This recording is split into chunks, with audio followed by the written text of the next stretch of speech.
Donc, petit rappel sur les opérations sur les fractions. Donc, on va traiter d'abord de l'addition et de la soustraction d'une part, puis ensuite la multiplication pour finir par la division.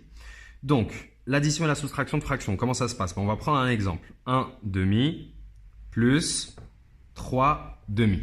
Voilà.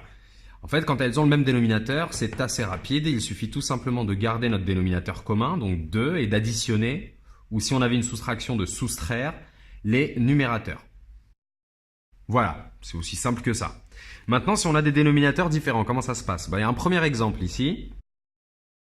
Ici, directement, on ne peut pas additionner ces deux fractions-là. Pourquoi? Tout simplement parce qu'elles n'ont pas le même dénominateur. On ne pourrait pas non plus les soustraire pour exactement la même raison. Alors, donc, il nous faut avoir un dénominateur commun. Ce dénominateur commun, comment est-ce que je vais pouvoir modifier en fait? Comment est-ce qu'on peut modifier directement? Est-ce qu'on peut modifier directement le dénominateur d'une fraction? La réponse est oui. Si on multiplie le dénominateur par un nombre. Si on le multiplie par un nombre, ou bien si on le divise par un nombre, mais vous verrez que très souvent, c'est ce qu'on utilise dans les calculs, c'est la multiplication. Donc si on multiplie le dénominateur par un nombre, mais bien évidemment, pour que ça reste égal à la fraction, il faudrait qu'on multiplie aussi le numérateur par ce même nombre. Je m'explique. Ici, 2, je peux l'amener à 4. On peut l'amener à 4 en le multipliant par 2. Mais si on a multiplié par 2 en bas, on va être obligé de multiplier par 2 en haut pour que cette fraction-là, qui est 2 quarts, soit égale à 1 demi. Et c'est bien ce qu'on remarque, 2 quarts, c'est bien 1 demi. Maintenant, on a l'autorisation, ça a du sens de pouvoir additionner ces deux fractions puisqu'elles ont le même dénominateur. Donc là, on respecte la même règle qu'on a faite précédemment sur le dénominateur commun et on additionne les numérateurs. Autre exemple, si maintenant, c'est un nombre entier qu'on a. Si maintenant, on additionne une fraction avec un nombre entier, ça pourrait être la même chose pour une soustraction encore une fois. Là, je ne traite que de l'addition, mais ça pourrait être une soustraction, ce serait exactement la même règle. Donc, ici, la petite astuce, c'est d'essayer d'écrire ce nombre entier-là sous forme de fraction. Bah oui, puisqu'on sait additionner des fractions, et pas des fractions avec des nombres entiers. On va essayer d'écrire le nombre entier sous forme de fraction. Et un nombre entier, ça s'écrit sous forme de fraction. Très très simplement, il suffit de le mettre sur 1. Voilà. Et à partir de là, on utilise la même règle que vue précédemment. Puisqu'on n'a pas les mêmes dénominateurs, on va essayer de ramener l'un à l'autre ou l'autre à l'un. Ici, 1, on peut le ramener à 2 en multipliant par 2. Et si on l'a fait en bas, on le fait tout de suite en haut. Donc on multiplie bien le dénominateur et le numérateur par un même nombre. Différents de 0 bien sûr. Et là on peut tout de suite faire le calcul de tête à 1 plus 6, le tout sur 2. Abordons maintenant un autre exemple. Ici ce qu'on remarque c'est qu'on ne peut pas ramener 3 à 5 ni 5 à 3 en multipliant ou bien même en divisant par un nombre. Donc à partir de ce moment-là il va falloir qu'on ramène ces deux dénominateurs-là à un même nombre. Un nombre donc qui est à la fois multiple de 3 et de 5. Donc un nombre qui est à la fois dans la table de 3 et de 5. Le plus petit qu'on puisse trouver, il y a 30 bien sûr, il y a 45, il y a plein de nombres. Mais on peut aussi avoir 15, c'est le plus petit possible. Pour arriver à 15 avec 3, il suffit de multiplier par 5 et en haut donc par 5. Et ici par 3 et ici aussi par 3. Et ceci nous donne donc 7 quinzièmes. Attention aux étourderies, s'il y en a qui ont considéré que c'était une addition, c'est bien 10 moins 3, donc 7. Allez, pour ceux qui ont l'habitude là de systématiquement, ceux qui ont remarqué qu'on pouvait multiplier par l'autre dénominateur en haut et en bas et en haut, et puis pour l'autre fraction par l'autre dénominateur en bas et en haut, ce qu'on peut faire ici, en fait, il y a une petite astuce. Ici, on n'est pas obligé de multiplier par 16 en bas et en haut, et ici par 12 en bas et en haut. Ce qu'on peut faire, c'est d'essayer vraiment d'aller vers le plus petit dénominateur commun, le plus petit multiple commun à 12 et 16.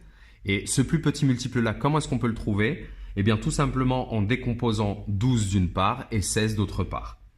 Donc, on va décomposer 12 en multiplication. 12, c'est quoi? C'est 4 fois 3.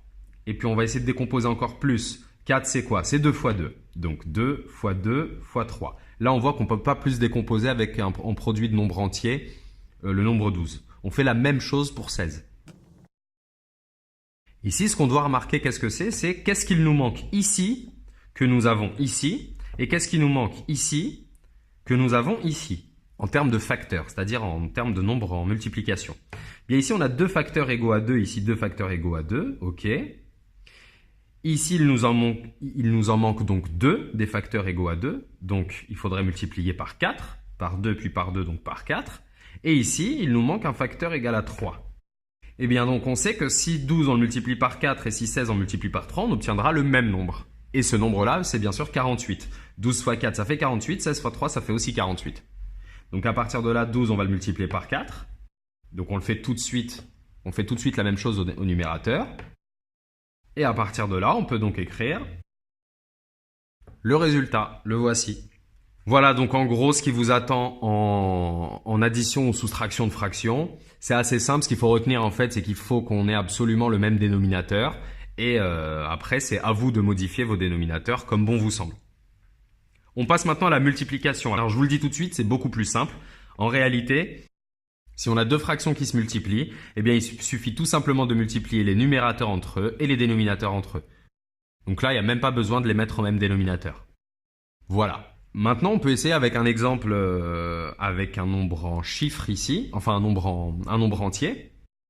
Bah ici, 2 tiers fois 5, qu'est-ce que c'est?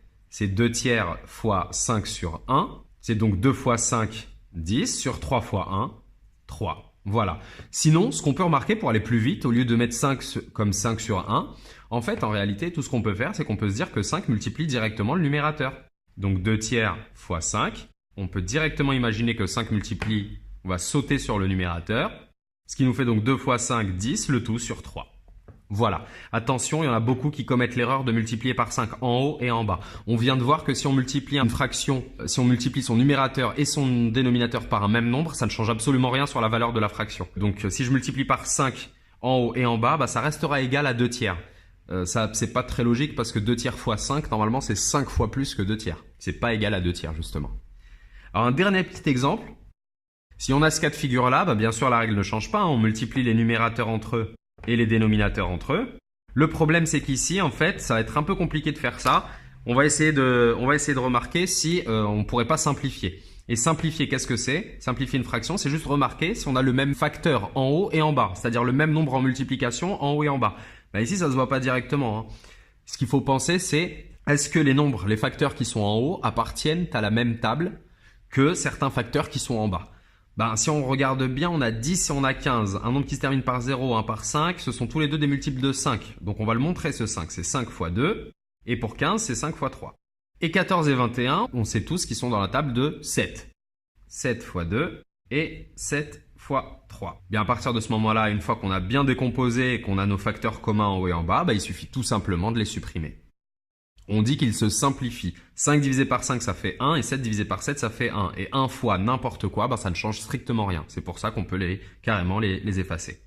Donc on remarque en haut, hein, on a 2 facteurs égaux à 2, en bas 2 facteurs égaux à 3, mais bien sûr on ne les simplifie pas, hein, parce que 3 fois 3, ça ne fait pas 1, mais ça fait 9. Comme 2 fois 2 ne fait pas 1, mais fait 4. Et voilà.